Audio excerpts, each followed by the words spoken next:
Hello from Boise, Idaho.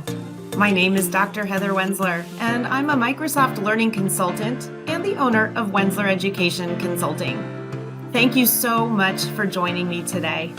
I will provide my contact info at the conclusion of today's video, so make sure to stay tuned.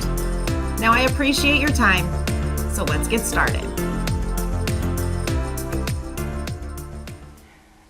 Today I'm going to show a very quick walkthrough of voice calling in Teams. So this is a click-through demonstration. So we're in an account with Megan Bowen. So she's recently joined this major product launch initiative, and she's going to be organizing everyone within this team, within this channel for this launch. So they're using Microsoft Teams. They want to have that single secure location that brings everything together, from voice to chat to meetings, tools, files. Everything Microsoft 365 can be found in Teams. Clicking on Activity shows everything that's been going on with Megan in all of her teams, all of the things that have gone on in all of the channels across all of her teams. And she can filter that by clicking on the filter icon, and she can look at specific items in her feed, like unread messages or at mentions, missed calls, voicemails, etc. Clicking on Chat shows her all of her recent chats that she has had with people on her teams. And remember, chats are private between individuals or small groups. Her calendar shows all of her upcoming meetings, and again, this is synced with her Outlook calendar. So you don't have to go to Outlook in order to schedule and join meetings. If we click on calls, this really enables the full functionality of Teams. In Speed Dial, she can create and add users to make custom groups. She can find the people that she calls frequently. Let's click on Contacts. So the contacts show a list of all of her saved contacts, and she can add additional contacts as necessary by clicking Add Contact. Let's click on History. History shows her received or her recent calls, whether they are outgoing or incoming or missed. With Teams calling, you also have access to voicemail. Let's click on the voicemail left by Alex Wilbur. And here we can play the voicemail, and notice there's a transcription as well. I'm going to click up in Megan's profile picture in the upper right corner, and we're going to look at some settings for Teams and Teams calling. Let's click Settings.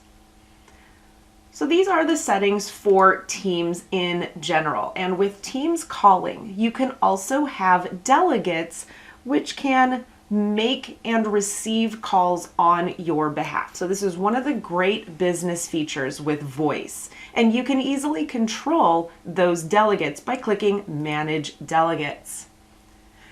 There are two tabs: people that you support, in other words, people where you are the delegate for somebody else. And then there's the tab Your Delegates. These are the people that you have chosen to answer calls and make calls on your behalf. So we're going to add Alex Wilbur as our delegate. And then I choose what permissions Alex is going to have. So I have three choices. Can he make calls, receive calls, and can he change these settings? So I'm going to leave them all checked, but I can customize each an individual delegate. I'm going to click Add, and now Alex is one of my delegates, and I can have up to 25 different delegates. So I can have them ring directly to me, or I can have them forwarded to somewhere else. So I'm going to click Forward Calls, and I can choose where to forward them. They can go to voicemail. I can enter a new number, such as my personal phone number, my delegates, or if I have groups created, I can forward a call to an entire group. I'm going to click My Delegates. So that's where my calls will go. So if I'm out of office and I'm in a meeting and I want to make sure I don't miss calls or that all calls are answered, I can forward to, in this case, to Alex. So if it's unanswered, then I can choose what I want to have happen. So if my delegate is unable to answer, where is it going? I'm going to keep it going to my voicemail. I can also configure my own voicemail. I can record a personal greeting, and then I can choose what the caller is able to do when it goes to my voicemail. So I can let the caller record that message, or record a message, or be transferred. They can choose. I can end the call without playing anything, no greeting. I can just play my greeting and end the call, or I can just automatically transfer the call to somebody else. Okay, and again, I can choose my language. There's also the option for text-to-speech customized greetings. So what does that mean? Essentially, if I type in my greeting here, this will supersede my recorded greeting. I can also record an out-of-office greeting, which is really important, and choose when does that out-of-office greeting appear or play for my callers. I'm just going to click OK. And now there are also options to customize this calling experience. I can choose different ringtones. So when calls come to me, what ringtone do I want them to have? There's a number of different ones that I can choose from. And I can also choose a ringtone for calls that have been forwarded to me, or calls that somebody else has forwarded because I'm a delegate. There's also things like accessibility features. So you can turn on TTY and enable text to communicate over the phone. So again, I can choose from a list of ringtones, and I can set my specific settings for calls in Teams. All right, so again, here I am, I'm back at voicemail, I'm back in Teams. I'm gonna click on contacts.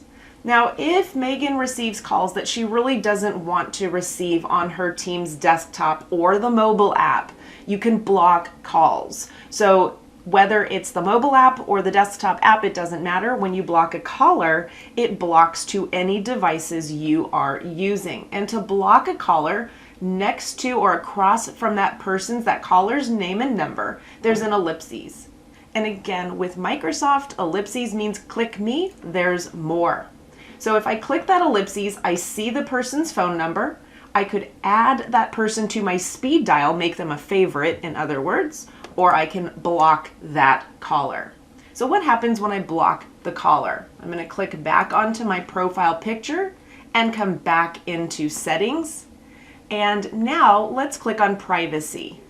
So on privacy, this is where I can edit my blocked contacts. So I could block calls with no caller ID.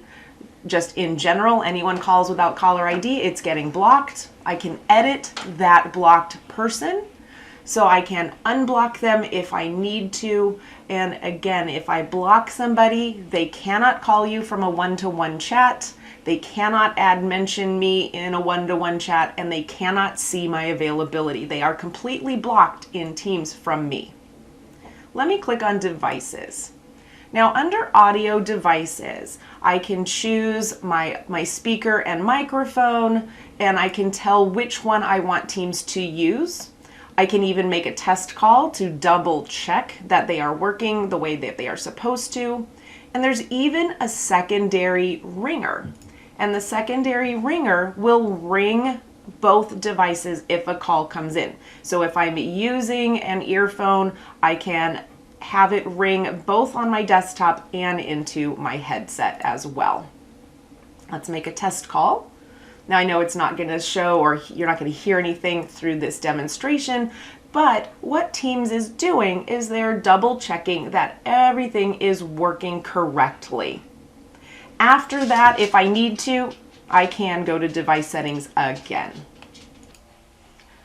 All right, now it's really simple to make and receive regular outside calls when you add calling plans or direct routing. I'm going to click dial a number, and the dial pad appears. So again, all I would have to do is click the numbers to create the phone number and then click call. But I want, since delegation is configured, Alex, who's my delegate, is going to answer my calls. So when a call comes in to me, it's going into Alex, Now I'm getting I'm in Alex's account. Notice I'm in Alex's account. Now it says that the call is for Megan Bowen and it is ringing to my delegate. So I simply Alex just needs to answer the call. When I'm here in the call, it looks like a Teams meeting. It's the same type of window. I'm going to click that ellipses and then I have some options. So I can place the call on hold. I can transfer the call immediately to somebody else, or I can do what's called a consult then transfer. And the consult then transfer allows me to find somebody to whom I want to send the caller. In this case, yes, Alex is the delegate, but I want to check with Megan. Does she want to take this call, or is Alex, am I going to take this call? So I'm going to click on Megan's name and I'm going to do a chat with Megan. I want to see if she's available. So I'm going to click in and type the message. There's a call coming in. Megan, do you want to take the call or should I? Notice my caller is on hold. I'm going to click send. And Megan says, yes, we're going to transfer the call over. I simply click the transfer button. Now it's transferring to Megan Bowen. So thanks to Microsoft Teams calling, Megan is able to manage every aspect of her day, her client calls, her team, and this again is one single and secure place that brings everything back together in one location. So no longer do you have to use the desktop phone to make your calls. Thank you so much again for joining today. As promised, my contact information is up on the screen. If you do find yourself in need of support, please don't hesitate to reach out. I'm here to help in whatever way you need. Have a fantastic rest of your day. And again, thank you. Cheers.